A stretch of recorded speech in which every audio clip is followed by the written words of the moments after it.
शांति। आज 26 जून 2024 के बाबा के अनमोल मधुर महावाक्य सुनेंगे। ओम शांति।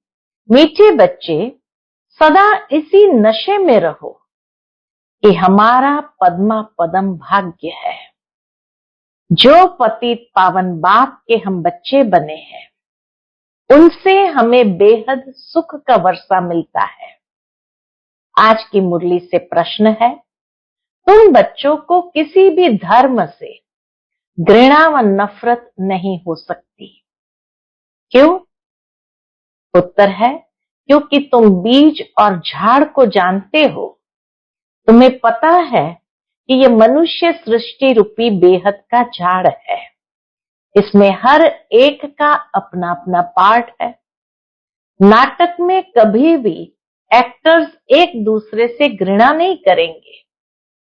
तुम जानते हो, हमने इस नाटक में हीरो हीरोइन का पार्ट बजाया।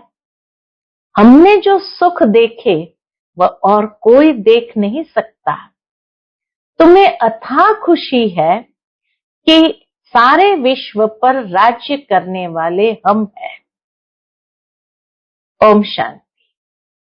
ओम शांति कहने से ही बच्चों को जो नॉलेज मिली है वह सारी बुद्धि में आ जानी चाहिए। बाप की भी बुद्धि में कौन सी नॉलेज है? ये मनुष्य सृष्टि रूपी झाड़ है। मनुष्य सृष्टि रूपी झाड़ की नॉलेज बाबा की बुद्धि में भी है, जिसे कल्प वृक्ष भी कहते हैं। उसकी उत्पत्ति, पालना, फिर विनाश कैसे होता है, सारा बुद्धि में आना चाहिए। जैसे वह जड़ झाड़ होता है, यह है चैतन्य। बीज भी चैतन्य है, उनकी महिमा भी गाते हैं। वह सत्य है, चैतन्य है, अर्थात झाड़ के आदि मध्य अंत का राज समझा रहे हैं। कोई भी ऑक्यूपेशन को जानता नहीं। इस संसार में कोई भी परमात्मा का या प्रजापिता ब्रह्मा बाबा का ऑक्यूपेशन को जानता नहीं।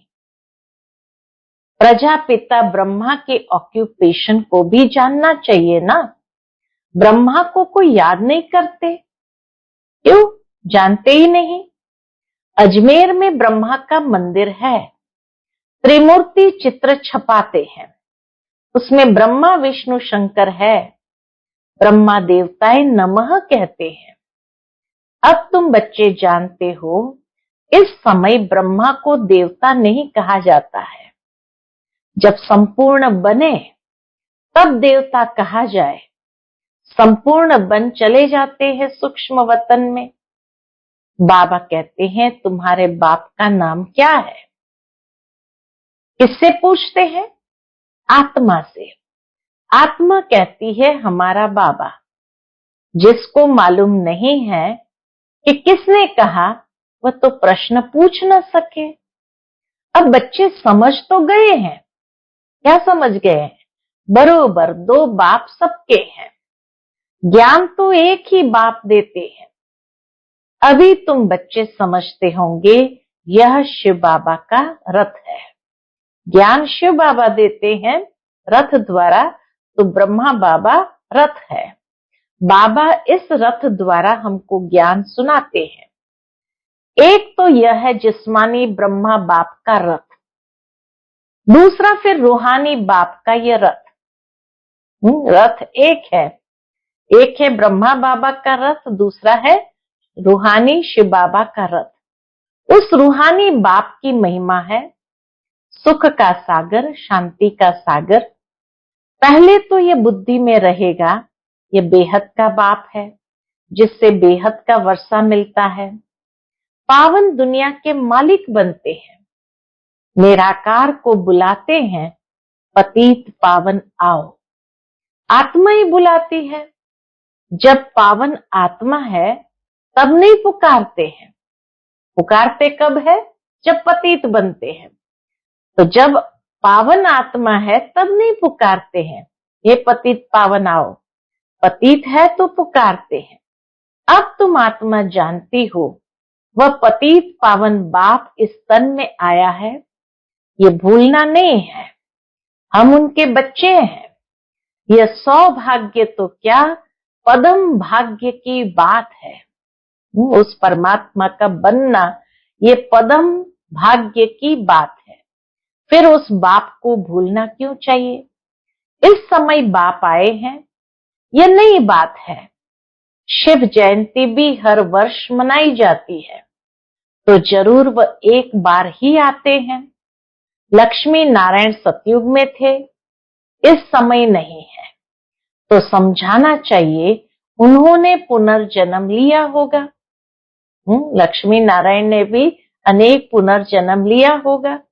16 कला से 12-14 कला में आए होंगे। यह तुम्हारे बिना कोई नहीं जानता है। ऐसी बातें बाबा कहे, तुम्हारे बिना कोई नहीं जानते। सतयुग कहा जाता है नई दुनिया को, वहां सब कुछ नया ही नया है। देवता धर्म नाम भी गाया जाता है। वही देवताएं जब वाम मार्ग में जाते हैं तो फिर उनको नया भी नहीं, तो देवता भी नहीं कह सकते, नया भी नहीं कह सकते तो देवता भी नहीं कह सकते। कोई भी ऐसे नहीं कहेंगे कि हम उनकी वंशावली के हैं। अगर अपने को उस वंशावली के समझते तो फिर उन्हों की महिमा अपनी निंदा क्यों करते? महिमा जब करते हैं तो जरूर उन्हों को पवित्र, अपने को अपवित्र पतित समझते हैं, तभी तो महिमा गाते हैं कि आप ऊंच हो, महान हो और हम नीच पापी हैं। पावन से पतित बनते हैं, पुनर्जन्म लेते हैं। पहले पहले जो पावन थे वही फिर पतित बने हैं। तुम जानते हो पावन से अब पतित बने हैं। तुम स्कूल में पढ़ते हो, उसमें नंबरवार फर्स्ट, सेकंड, थर्ड क्लास तो होते ही है। अभी बच्चे समझते हैं, हमको बाप पढ़ाते हैं, तब तो आते हैं ना, नहीं तो यहाँ आने की क्या दरकार है। बाबा आकर हमें पढ़ाते हैं तभी तो आते हैं, नहीं तो आने की क्या दरकार है। ये कोई गुरु, महात्मा, महापुरुष आदि कुछ नहीं है। यह तो साधारण मनुष्य तन है, सो भी बहुत पुराना है। बहुत जन्म के अंत में प्रवेश करता हूं और तो कोई इनकी महिमा नहीं, सिर्फ इसमें प्रवेश करता हूं। साधारण तन है जिसमें बाबा आकर प्रवेश करता है, तब इनका नाम होता है। कौन सा नाम देते हैं? ब्रह्मा। नहीं तो प्रजापिता ब्रह्मा कहां से आया? मनुष्य मूंझते तो जरूर है ना। बाप ने तुमको समझाया है, तब तुम औरों को समझाते हो। ब्रह्मा का बाप कौन? ब्रह्मा का बाप कौन? ब्रह्मा विष्णु शंकर, उन्हों का रचयिता ये शिव बाबा है। बुद्धि ऊपर चली जाती है। परम पिता परमात्मा जो परम धाम में रहते हैं, उनकी यह रचना है। ब्रह्मा विष्णु शंकर का ऑक्यूपेशन अलग है। कोई आपस में 3-4 होते हैं, सबका ऑक्यूपेशन अपना अपना होता है। पार्ट हर एक का अपना अपना है। इतनी करोड़ों आत्माएं हैं, एक का पार्ट न मिले दूसरे से। ये वंडरफुल बातें समझी जाती है। कितने ढेर मनुष्य है। अभी चक्र पूरा होता है, अंत है ना, सब वापस जाएंगे, फिर से चक्र रिपीट होना है। बाप ये सब बातें भिन्न भिन्न प्रकार से समझाते रहते हैं, नई बात नहीं। कहते हैं कल्प पहले भी समझाया था। बाबा कहते मैंने कल्प पहले भी समझाया था। बहुत लवली बात है। ऐसे बाप को तो बहुत प्यार से याद करना चाहिए। तुम भी बाप के लवली बच्चे हो ना। बाबा भी लवली, बच्चे भी लवली, तो बाबा कहे बच्चों को बहुत प्यार से ऐसे लवली बाप को याद करना चाहिए। बाप को याद करते आए हो। पहले सब एक की पूजा करते थे, भेदभाव की बात है नहीं। अभी तो कितना भेदभाव है। ये राम के भक्त है, ये कृष्ण के भक्त है, बाबा को कितना वंडर लगता होगा कि मनुष्य देवताओं में भी कितना भेदभाव करते हैं। राम के भक्त धूप जगाते तो कृष्ण का नाक बंद कर देते हैं। ऐसी भी कुछ बातें शास्त्रों में है। वह कहे हमारा भगवान बड़ा, वह कहे हमारा बड़ा, दो भगवान समझ लेते हैं तो रॉन्ग होने कारण सब अनराइटियस काम ही करते हैं। बाप समझाते हैं बच्चे, भक्ति भक्ति है, ज्ञान ज्ञान है। बाबा समझाते हैं बच्चों को कि बच्चे भक्ति भक्ति है, ज्ञान ज्ञान है। ज्ञान का सागर एक ही बाप है, बाकी वह सब है भक्ति के सागर। ज्ञान से सदगति होती है, भक्ति का फल है ज्ञान और ज्ञान से सदगति होती है। अभी तुम बच्चे ज्ञानवान बने हो, बाप ने तुम्हें अपना और सारे चक्र का भी परिचय दिया है जो और कोई दे न सके। इसलिए बाप कहते हैं तुम बच्चे हो स्वदर्शन चक्रधारी। परमपिता परमात्मा तो एक ही है, बाकी सब बच्चे ही बच्चे हैं। परम पिता अपने को कोई कह न सके। जो अच्छे समझदार मनुष्य है समझते हैं ये कितना बड़ा ड्रामा है। उसमें सब एक्टर्स अविनाशी पार्ट बजाते हैं। वह छोटे नाटक तो विनाशी होते हैं, यह है अनादि अविनाशी, कभी बंद होने वाला नहीं है। इतनी छोटी आत्मा, इतना बड़ा पार्ट मिला हुआ है शरीर लेने और छोड़ने का और पार्ट बजाने का। यह बातें कोई शास्त्र में नहीं है। अगर इसको किसी गुरु ने सुनाया होता, अगर ब्रह्मा बाबा को किसी गुरु ने सुनाया होता तो उनके और भी फॉलोअर्स होते ना। सिर्फ एक फॉलोअर क्या काम का? फॉलोअर तो वह जो पूरा फॉलो करे। बाबा कहे फॉलोअर तो वह जो पूरा फॉलो करे। इनकी ड्रेस आदि तो वह है नहीं, कौन कहेंगे शिष्य है। यह तो बाप बैठ पढ़ाते हैं, बाप को ही फॉलो करना है। जैसे बारात होती है ना, शिव की भी बारात कहते हैं। बाबा कहते हैं ये हमारी बारात है। तुम सब भक्तियां हो, मैं हूं भगवान। तुम सब सजनिया हो, बाबा आया है तुमको श्रृंगार कर ले जाने। तो कितनी खुशी होनी चाहिए। बाबा कहे तुम बच्चों को बाबा आया है श्रृंगार करने और ले जाने, तो कितनी खुशी होनी चाहिए। अब तुम सृष्टि के आदि मध्य अंत को जानते हो। तुम बाप को याद करते करते पवित्र बन जाते हो तो पवित्र राजाई मिलती है। बाप समझाते हैं मैं आता ही हूं अंत में, मुझे बुलाते ही है पावन दुनिया की स्थापना और पतित दुनिया का विनाश कराने आओ। इसलिए महाकाल भी कहते हैं। महाकाल का भी मंदिर होता है। काल के मंदिर में तो देखते हैं ना, शिव को काल कहेंगे ना, बुलाते हैं कि आकर पावन बनाओ, आत्माओं को ले जाते हैं। बेहद का बाप कितनी ढेर आत्माओं को लेने लिए आए हैं। काल काल महाकाल सब आत्माओं को पवित्र गुलगुल बनाकर ले जाते हैं। गुलगुल बन जाए तो फिर बाप भी ले चलेंगे गोद में। हम बाबा कहे गुलगुल बन जाए तो बाबा फिर कैसे ले जाएंगे? गुलगुल बनाकर साथ ले जाएंगे गोद में। अगर पवित्र नहीं बनेंगे तो सजाएं खानी पड़ेगी।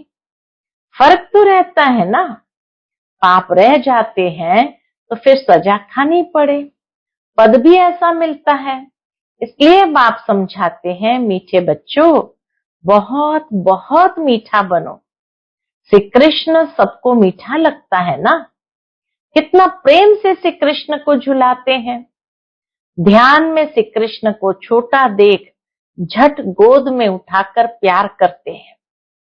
वैकुंठ में चले जाते हैं।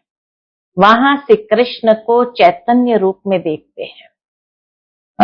कई बच्चियां, संदेश पुत्रियां ध्यान में चली जाती थी और ध्यान में जाने के बाद वैकुंठ में चले जाते थे, वहां श्री कृष्ण को चैतन्य रूप में देखते हैं। अभी तुम बच्चे जानते हो, क्या जानते हैं? सचमुच वैकुंठ आ रहा है, हम भविष्य में ये बनेंगे। श्री कृष्ण पर कलंक लगाते हैं, ये सब रॉन्ग है। तुम बच्चों को पहले नशा चढ़ना चाहिए। शुरू में बहुत साक्षात्कार हुए थे, फिर पिछाड़ी में बहुत होंगे। ज्ञान कितना रमणीक है, कितनी खुशी रहती है। इतना सुंदर ज्ञान है, कितना रमणीक ज्ञान है, तो कितनी खुशी रहती है। भक्ति में तो कुछ भी खुशी नहीं रहती। भक्ति वालों को ये थोड़ी मालूम रहता कि ज्ञान में कितना सुख है। भेंट कर न सके, तुम बच्चों को पहले ये नशा चढ़ना चाहिए। ये ज्ञान सिवाय बाप के कोई भी ऋषि मुनि आदि दे नहीं सकते। लौकिक गुरु तो किसको भी मुक्ति, जीवन मुक्ति का रास्ता बता नहीं सकते। तुम समझते हो कोई भी मनुष्य गुरु हो नहीं सकता जो कहे, ये आत्माओं, बच्चों, मैं तुमको समझाता हूं। बाप को तो बच्चे बच्चे कहने की प्रैक्टिस है। जानते हैं ये हमारी रचना है। ये बाप भी कहते हैं, मैं सबका रचयिता हूं। शिव बाबा कहते भी है, मैं सबका रचयिता हूं और तुम सब भाई भाई हो। उनको पाठ मिला है, कैसे मिला वह बैठ समझाते हैं। शिव बाबा हर एक को कैसा पाठ मिला है वह बैठ समझाते हैं। आत्मा में ही सारा पाठ भरा हुआ है। जो भी मनुष्य आते हैं 84 जन्म में कभी एक जैसे फीचर्स मिल ना सके। ये सबसे वंडरफुल बात कि भले 84 जन्म लेते हैं लेकिन एक जन्म के फीचर्स दूसरे जैसे नहीं हो सकते हैं। क्यों? क्योंकि सतयुग में सतो प्रधान प्रकृति है, तो जरूर वहां के फीचर्स भी सात्विक होंगे। फिर रजो प्रधान है, फिर तमो प्रधान है, तो नेचुरल है फीचर्स तो चेंज होते रहेंगे। और फिर इतनी 800 करोड़ आत्माएं हैं, तो 800 करोड़ के भी फीचर्स एक जैसे हो ना सके। थोड़ी थोड़ी चेंज होती जरूर है।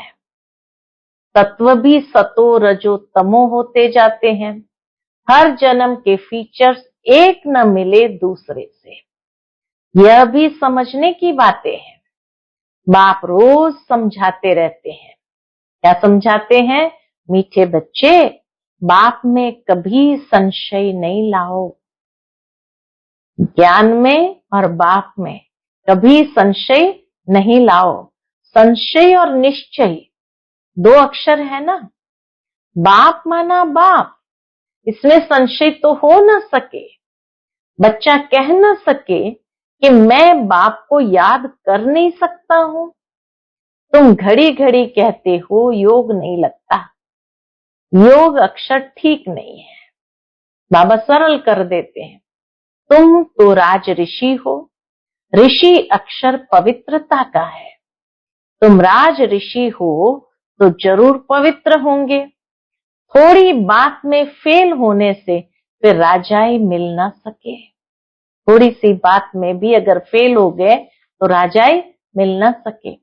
प्रजा में चले जाते हैं, कितना घाटा पड़ जाता है। नंबरवार पद होते हैं ना, एक का पद न मिले दूसरे से। यह बेहद का बना बनाया ड्रामा है। सिवाय बाप के कोई समझा न सके। तो तुम बच्चों को कितनी खुशी होती है। जैसे बाप की बुद्धि में सारा ज्ञान है, वैसे तुम्हारी बुद्धि में भी है। बीज और झाड़ को समझना है। मनुष्य सृष्टि का झाड़ है। इनके साथ बनियन ट्री का मिसाल बिल्कुल एक्यूरेट है। बुद्धि भी कहती है, हमारा आदि सनातन देवी देवता धर्म का जो थूर था वह प्राय लोप हो गया है। बाकी सब धर्मों की टाल टालियां आदि खड़ी है। ड्रामा अनुसार ये सब होना ही है, इसमें घृणा नहीं आती। नाटक में एक्टर्स को कभी घृणा आएगी क्या? बाप कहते हैं तुम पतित बन गए हो, फिर पावन बनना है। तुम जितना सुख देखते हो उतना और कोई नहीं देख सकते। बाबा कहे तुम जितना सुख देखते हो उतना और कोई नहीं देखते। तुम हीरो हीरोइन हो, विश्व पर राज्य पाने वाले हो, तो अथाह खुशी होनी चाहिए ना। भगवान पढ़ाते हैं, कितना रेगुलर पढ़ना चाहिए, इतनी खुशी होनी चाहिए। बेहद का बाप हमें पढ़ाते हैं। राजयोग भी बाप ही सिखलाते हैं, कोई शरीरधारी तो सिखला न सके। बाप ने आत्माओं को सिखलाया है, आत्मा ही धारण करती है। बाप एक बार ही आते हैं पार्ट बजाने, आत्मा ही पार्ट बजाकर एक शरीर छोड़ दूसरा लेती है। आत्माओं को बाप पढ़ाते हैं, देवताओं को नहीं पढ़ाएंगे। शिव बाबा देवताओं को नहीं पढ़ाते, आते हैं कलयुग के अंत में तो आत्माओं को पढ़ाते हैं। वहां तो देवताएं ही पढ़ाएंगे। सतयुग में परमात्मा जाकर के नहीं पढ़ाते, वहां देवता ही पढ़ाते हैं। संगम युग पर बाप ही पढ़ाते हैं, इसलिए पुरुषोत्तम बनाने के लिए तुम ही पढ़ते हो। ये संगम युग एक ही है जब तुम पुरुषोत्तम बनते हो। सत्य बनाने वाला, सतयुग की स्थापना करने वाला एक ही सच्चा बाबा है। सत्य बनाने वाला, सतयुग की स्थापना करने वाला एक ही बाबा है, सच्चा बाबा है। अच्छा, मीठे मीठे सिकिलधे बच्चों प्रति माता पिता बाप दादा का याद प्यार और गुड मॉर्निंग। रूहानी बाप की रूहानी बच्चों को नमस्ते। हम सभी रूहानी बच्चों की रूहानी माता पिता बाप दादा को याद प्यार, गुड मॉर्निंग और नमस्ते नमस्ते। शुक्रिया बाबा, शुक्रिया। आज की मुरली से धारणा के लिए मुख्य सार है। पहली पॉइंट, संगम युग पर डायरेक्ट भगवान से पढ़ाई पढ़कर ज्ञानवान आस्तिक बनना और बनाना है। कभी भी बाप व पढ़ाई में संशय नहीं लाना है। दूसरी पॉइंट, बाप समान लवली बनना है। भगवान हमारा श्रृंगार कर रहे हैं, इस खुशी में रहना है। किसी भी एक्टर से घृणा व नफरत नहीं करनी है। हर एक का इस ड्रामा में एक्यूरेट पार्ट है। आज का बाप दादा का मधुर वरदान हम बच्चों के प्रति है, सेवाओं की प्रवृत्ति में रहते बीच बीच में एकांतवासी बनने वाले अंतर्मुखी भव। सेवाओं की प्रवृत्ति में रहते बीच बीच में एकांतवासी बनने वाले अंतर्मुखी भव। साइलेंस की शक्ति का प्रयोग करने के लिए अंतर्मुखी और एकांतवासी बनने की आवश्यकता है। कई बच्चे कहते हैं अंतर्मुखी स्थिति का अनुभव करने व एकांतवासी बनने के लिए समय नहीं मिलता है।